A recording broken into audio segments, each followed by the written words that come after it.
This video is brought to you by Sakurako and Tokyo Treat. Two delicious Japanese snack boxes from two of our favorite suppliers, which is the same supplier, but two very different boxes with a mission to give you the taste of Japan from the comfort of your own home.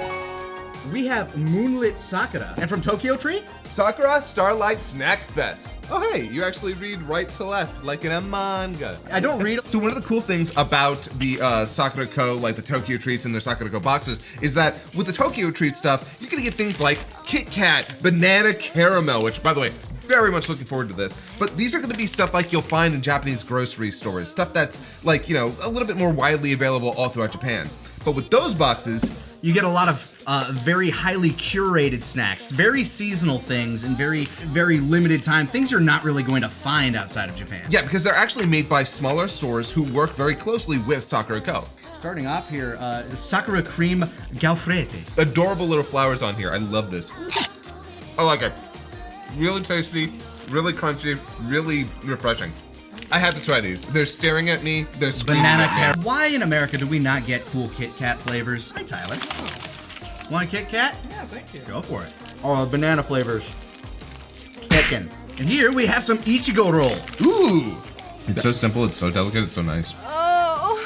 I love it. Airy, fluffy, and somehow still moist. I don't get it. How do they do that? And now this one, holy wow. These are premium Ghana matcha truffles. And you know how much I love matcha. A lot. All right, hold on. Let's start from the top on that one. Yeah, that is exactly what I was looking for. The matcha flavor pairs so well with the chocolate. Holy shit. There's a tea. I can pair that with this lovely little decorative glass that Sakurako has provided. Oh my goodness. That's really cute. Oh, I love it. There are these and so many more snacks. It's insane. It is crazy. So thank you once again to our sponsors at Sakurako and Tokyo Treat. And now on to episode 40 of this thing. Get your own box today by clicking the links down below.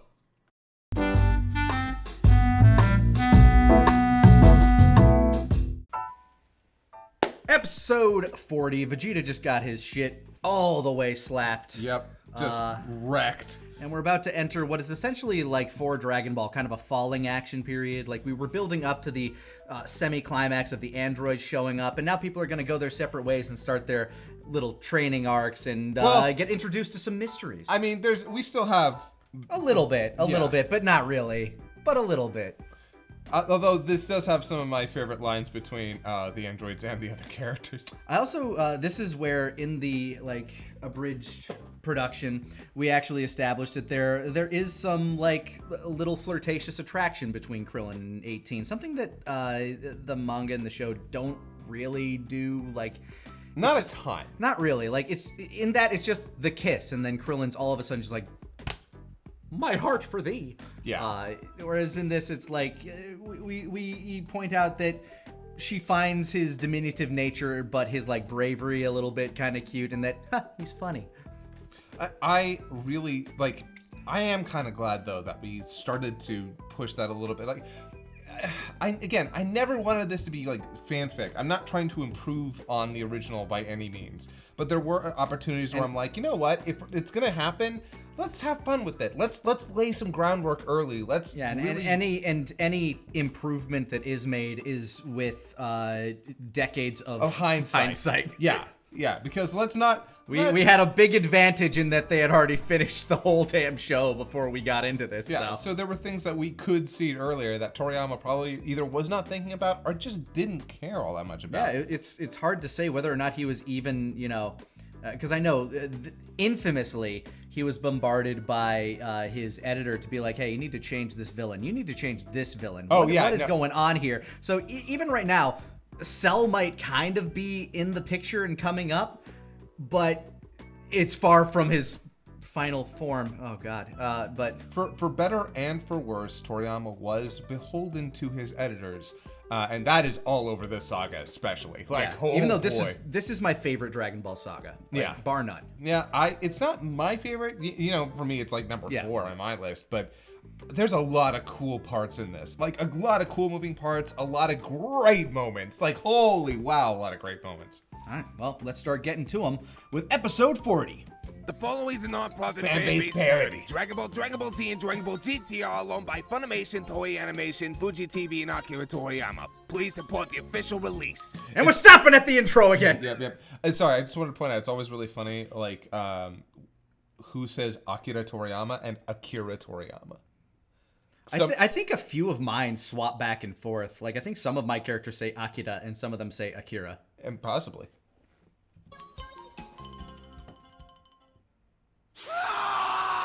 Oh, yeah. Crap. He's not having a great time. Things are looking a bit Great dicey. scream.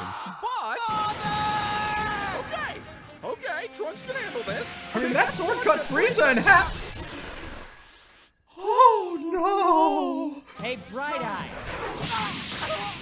Okay, we need a plan. We need to. Run away! Oh, my God.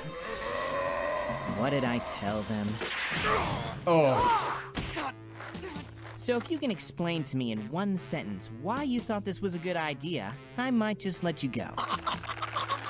Yeah, see, I don't get it either. Good. Gon can't talk to himself. He's too busy choking. Although we've already had several lines where Tien has spoken directly after 17. Yeah, no, I'm just... It's kind of funny, but it was something that I noticed in this episode. I was like, oh, good, they don't have to talk directly to each other. Exactly. If you think breaking my arm was enough to defeat me, Android, I'll show you how wrong you got. Go. Damn it, woman! Would you let me finish a goddamn sentence? What was he doing there? Was he going after 17? Yeah, I think he was. Why? He was distracted. See, this shit right here. guess. This is why we don't group up. I'm just gonna do what we usually do and wait for Goku. Quack. Bringing it back! By the way, Bringing it back! oh shoot. I was wearing this one earlier. Anyway. Down there, there's a binary code. It's unfortunately mostly covered up It's by a hexadecimal alphabet. Yeah. And I believe it says kill Son Goku. Negative. Bird? Duck? Hello, bird. What is your name?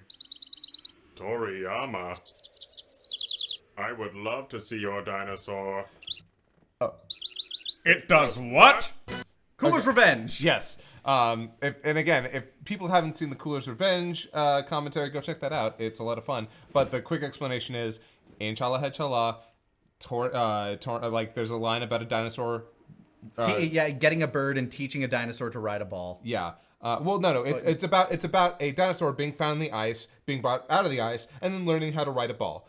And then Go, Toriyama, and teach a dinosaur to ride a ball. yes, and Toriyama means Bird Mountain. Tori, bird, Yama, mountain.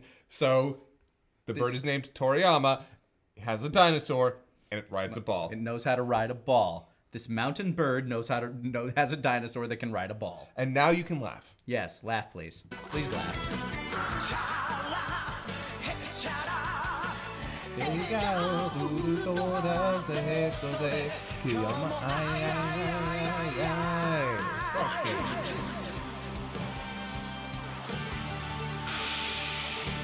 You may now cease laughing.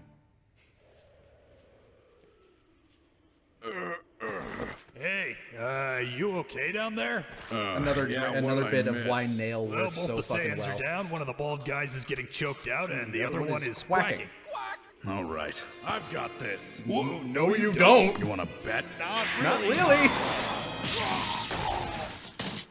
All right, so what do I win? Hello? You know, it occurs to me that he shouldn't have said one of the bald guys is getting choked out, considering he's also bald. What he should have said is one of the humans is getting choked out. Yeah, but he wouldn't refer to himself as a bald would he? Because he's referring to the people around him right now. True, but I'm just gonna unplug this. It's bothering me.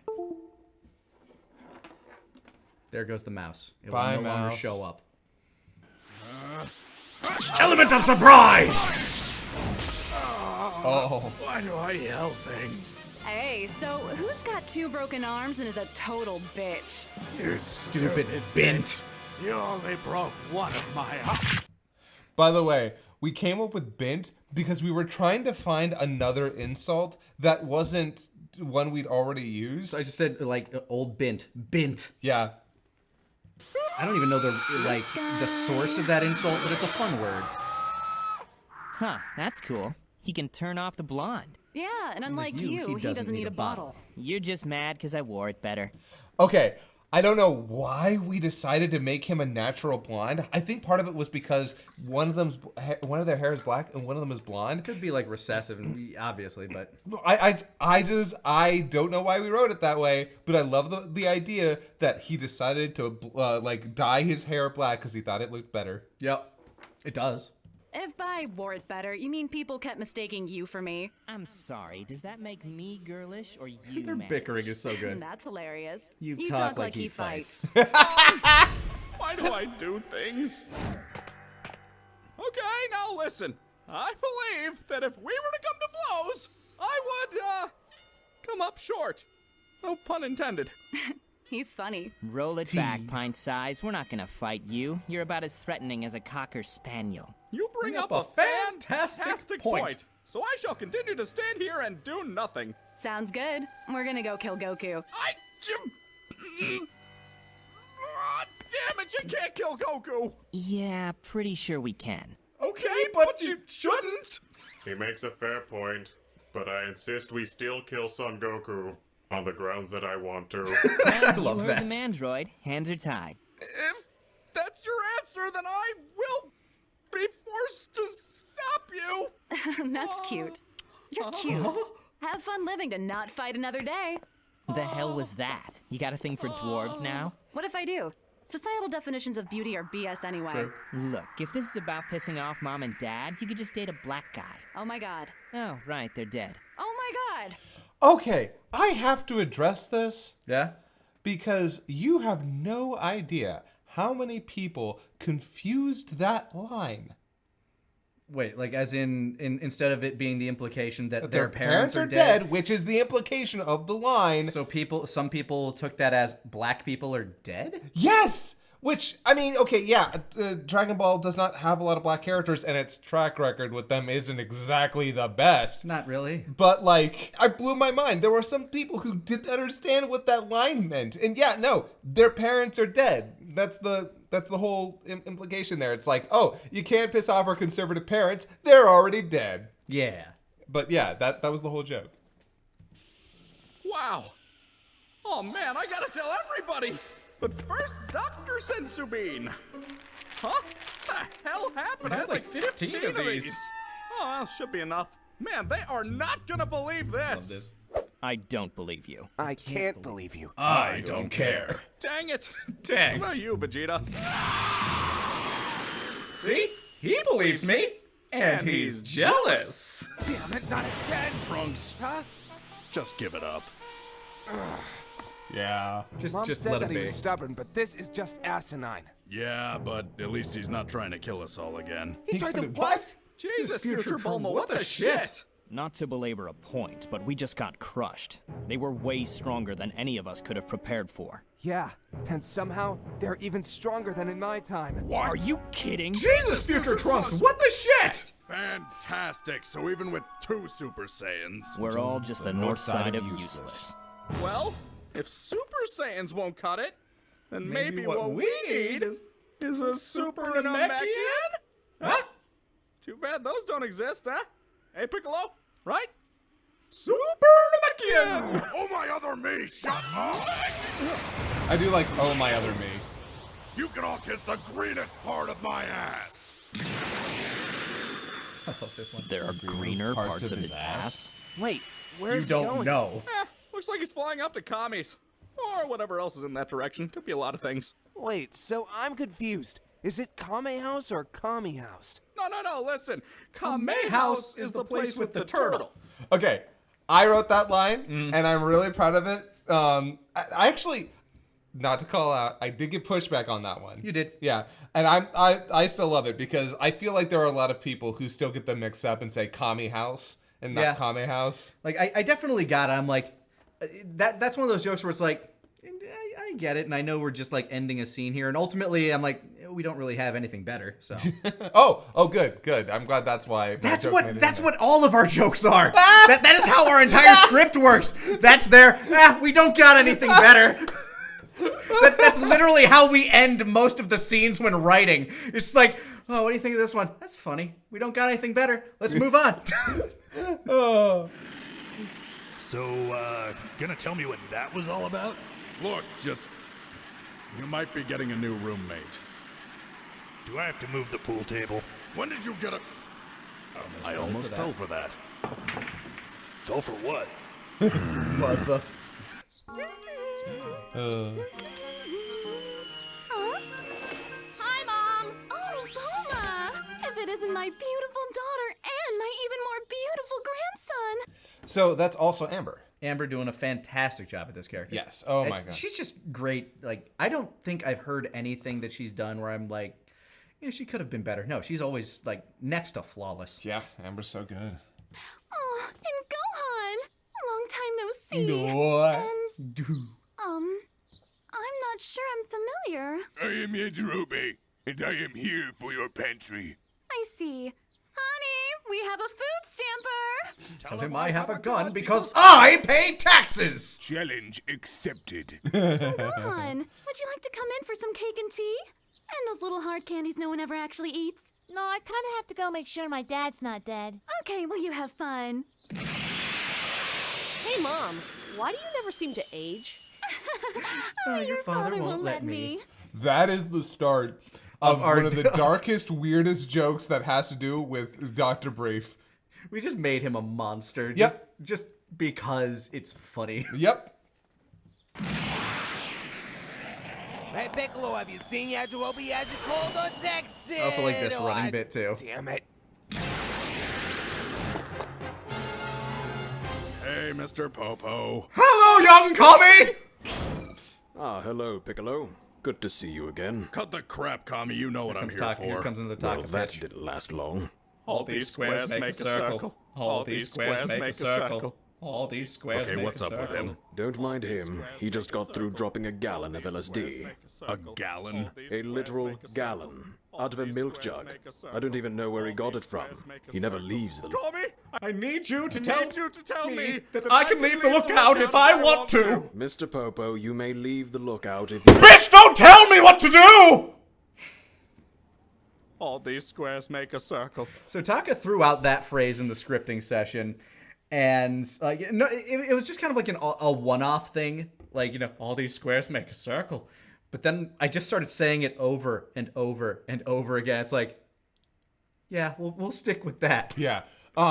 So the reason we wrote Popo this way in the scene in the first place was that he looks troubled all throughout, which isn't not necessarily a problem. There have been times in the past where I've been able to get around that anyway by just, doing some edits. But here, it just kind of seemed like we'll keep it and we'll do something fun with it. Yeah, like, because he has such amazing, exasperated expressions throughout this scene where, yeah, he's going to be losing what is essentially his best friend in this process.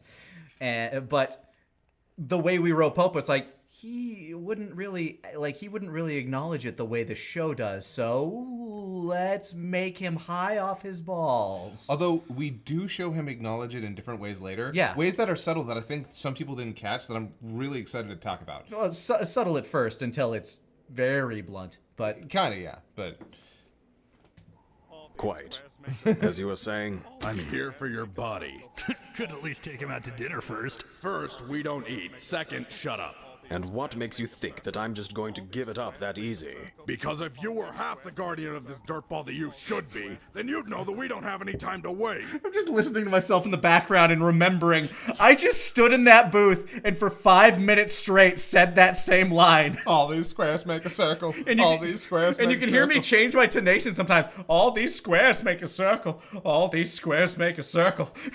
Maybe if I could just find that, maybe I should just release that. Just put the whole thing out there.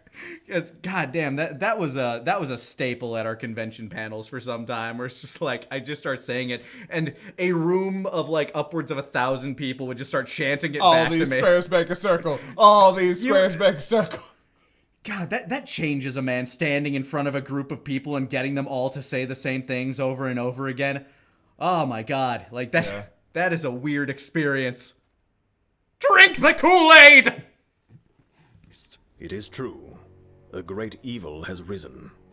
Unlike anything this planet has ever seen before. Then you know what I'm talking about. You know exactly how dangerous these androids are. Am I the only one who just noticed a huge tone shift here? Thank you, Nail. The androids are a threat, yes. But they are paltry to what I fear comes next.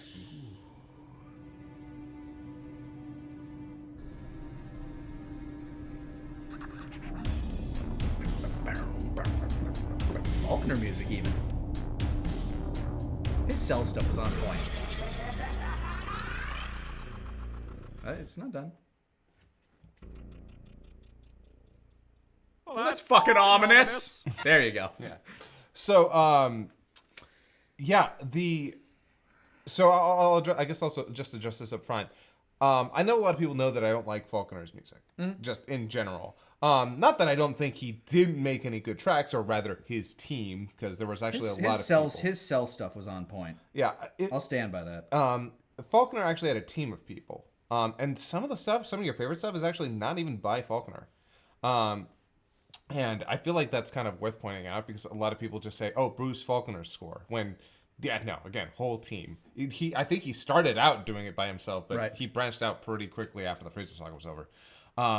His Cell stuff, yeah, I agree. A lot of his Cell stuff is really good. Even if I don't feel like all of it's 100% appropriate for original Dragon Ball, I still think like a lot of it is really good shit. The perfect Cell theme is just that.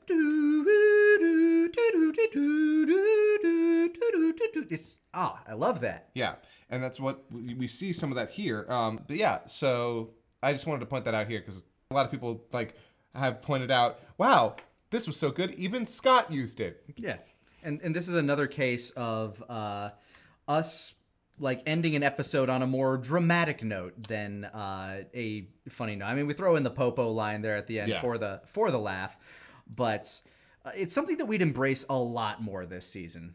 Yeah, like we've said before as well, this is the season where we kind of wanted to see where we could go with the show. Because we'd done pure comedy in season 1 for most of season 2. This was us being like, can we do badass stuff? We wanted to like experiment, to like try things, like just basically writing exercises for ourselves. Just have some fun with some things. Yeah, and I'm really glad that we did, because if we hadn't... A lot of people sometimes will say, like, man, I wish the show had stayed like this. And stayed like season 1 or stayed like season 2. It would have driven us mad, frankly. Yeah, it would have. I never wanted to do the same thing over and over and over for the rest of my life. I like experimenting and trying something new is so important. And I can't imagine trying to write all of season 3 like we wrote season 2. It's one of the reasons that we moved on from this into things like the shorts and Hiffle. Yeah. It gave us more freedom, more chances to write something different. Yeah. This is the phone call, right? Yeah. Hello? Hey, Corin. Oh my God. You just did this unprompted because we didn't have anything for this. Why haven't you called? I'm at Bulma's place. And I haven't called because my cell phone has been destroyed. What happened to your cell phone? It was blown up with a car. What happened to the pussy wagon? It was blown up. By who? By Dr. Giraud. Who the hell is Dr. Giraud? I don't know, some scientist? Well, did you get his information? Well, he didn't exactly hit me with a car, okay? Jesus Christ. Look, all right, just come home. You're mad. I'm not mad. I'm just concerned. Now come home. Yeah, I need you to pick me up. I'll see what I can do. I love you. I love you too. Have you had a conversation like that with your husband? Like, that sounds like it came from experience. 100%. I've had a conversation like that with my husband. That is the signs of a man writing what he knows. Yeah, definitely. But yeah, no, I did write and voice that scene kind of on my own because I was like, what do we do for the ending? And I'm like, yeah, because we were just sitting there like, we've had I don't think we had done many without an eye catch previously. what we call an eye catch, and like stinger, whatever. Stinger, yeah. And that was one of those episodes where we were thinking, maybe that can sit the way it was. But then you came up with that, and it's like, no, that's great. Let's go with it. Again, like it's funny. I don't have a lot of opportunities to have conversations with myself. But we literally wrote 2 characters that are always next to each other. Mm-hmm. So when any one of them shows up, it's almost certain that the other one is. But yeah, this is I don't know. I love Korn and Yajirobe so much. It's a fun dynamic. I mean, I'm the guy that talks to himself the most throughout Yeah. this entire series. And it really does make writing a lot easier when I know how each of these characters, and self-directing for that matter, because when I know what I'm bouncing off of, it's so much easier to react to it. Yeah, I think I had 3 directing sessions with you in the course of the entire show. And those were like for like either redos or like you needed something very specific in some cases. But for the most part, I was just off on my own. I'd go in there and sometimes you'd say like, yeah, this one doesn't quite work. I need it to be a bit more like this. And if it was ever something like so very specific, it's when you would like be in a call with me for it. Yeah. But yeah, for the most part, I was just directing myself because 80% of the time I am talking to myself and I know how the other line's going to go. So bouncing back and forth that way was just easier. Also, I think at the time we both kind of recognized that when it came to comedic timing, you kind of had a sharper eye for it than I did from the very beginning. Back in season 1, through season 1 and season 2, very much less so in season 3 when you had kind of like picked up like the tempo. You can definitely tell that my eye for this developed over time. Yeah, but in season 1 and season 2, whenever you would send out what in the business they would call dailies or previews, I would watch over them. I'm like, you need to trim like half a second off of here, add a half a second here, 2 beats here, something like that. This whole part is wrong. Yeah, this whole part is, look, okay, just take away all of the pauses between their dialogue and then add a pause between that. And there were a lot of notes like that early on. There were some times where you'd come to me and be like, I don't like this. And I'd be like, too bad. Yeah, the footage won't work otherwise. Well, sometimes I was like, I do. So... Yeah, and ultimately, like, you're the director, so it's like you do get final say, but you would often take my opinion and at least try it, and then like, no, this is better. Yeah, no. I always listen to you, because a lot of the time you were right. Like, a lot of the time I was like, try it out. Yeah, no, that was the right move. But then there were times I'm like, no, I'm going to stand by this scene this way. And yeah, there are a lot of times where I'm like, this person needs a retake for this one. This takes just a little off, because I'm very analytical, and I am very, very blunt with my criticism. Yes, which I got used to pretty quickly, actually. It was a matter of I was so close to the project that I needed other people to look at it, because when you're at that 40th hour of editing a project and you're looking at it, it's like, I don't know if any of this works. Please tell me if this works. Is it ever like mentally distressing when you're like, okay, I need Lanny to take a pass at this, and I come back at you with like half a page of notes, and then you just see that goal line? Oh, I actually want to take a knife to your belly. Yes. Okay. Well, fucking luck. Yeah. No, there were times where I was like, I would be like, I'm going to listen to his criticism if he has it, but I swear to God, I'm going to hate him the entire time I'm editing, and then be thankful for his critiques for every second after. But during that time where you give me that feedback and I have to go back to editing, you are my enemy number 1. Yeah, you send me the preview, and then you just see in, like, I guess back then it would have been Skype or Discord, Lanny is typing. Yeah, I'm over here Lanny is typing. Yeah, and yeah, and because the way I'll do it is I will watch through it, and then I'll like go on the timeline, 1 minute and 13 seconds. This needs to be a beat. Then I'll hit enter, because I'll send it all at once. And if it's just some timing stuff, I'll be like, okay, fine, just some timing stuff. But it is, are you sure about this delivery? I'll be like, no. Yeah, no, because when you ask me about delivery, it is so much more work, because either... Yeah, because you'll have to get somebody else. Well, it's either, okay, I'll try another delivery and see if he likes it, but if you don't, I have to go back and get a new recording, which at that stage... There were some cases where you just, like, sent me all of the lines that the person has, like, you tell me which one works! Yeah, no. And then I'd come back to you and say, none of them. In which case, yeah, and at that point... And then you'd just be like, you'd either be like, too bad, or... I'll see if I can get them. Yeah, the worst one, and I love you, Gon, Mark. You're a sweetheart, good friend, good coworker. But if they are ever any of his lines, yeah, not getting another one because he takes forever. Yeah, unfortunately. We've made a lot of jokes over time that when it came to getting lines, he was always like next to last, if not the last, every time. Because he was somebody that like he preferred self-directing as well. Yes. So which meant he worked on his timeline, which means you couldn't just, say like, hey, let's work at this time at this day. Which kudos to him. No, he's very good. For a man who never sat down for direction, he would send me... And didn't write it. Yeah, he would send me 20 minutes of lines for one character in a 7-minute video with a million different takes, like, one of these has to work. And he would get so mad at me when I'd go back and be like, that didn't work. What do you mean it didn't work? What work? delivery do you want? And I'm like this. And he'd be like, how does that work? And I'm like... Luckily, I very rarely had to call out any of his lines. Because he is very good at intuiting a script. Yeah, he's really good. But yeah, Taka is the one that out of the three of us that needs direction. And I love you, Kurt. I love you, Taka. But oh my God, the Hiffle recordings. Those Hiffle episodes are 8 minutes long. The recording sessions are hour and a half. Hour. Like these DBZA episodes, because he'll go like off. Yeah, I know. He'll give you delivery. Okay, it's kind of a like double-edged sword. He will give you these deliveries that are like, who in their right mind would deliver it like Especially that? when you're in the writing room. But then sometimes they're way better than you could ever have imagined. Yeah, it's like who would say it like that, or who would say it like that? Yeah, only Taka. Only Taka. And I love the boy. Yeah, but those sessions are long.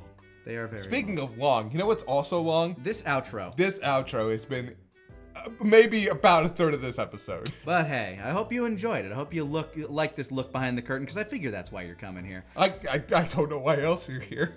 To watch the episodes? That'd be really funny. Well, we hope you tune back in next time for this thing. That we're doing. Can I get a different take on that we're doing? Because that inflection just didn't hit right for me. Okay, you want to? Okay. Yeah, okay. But we hope you tune in next time for this thing that we're doing better. Good. Very good.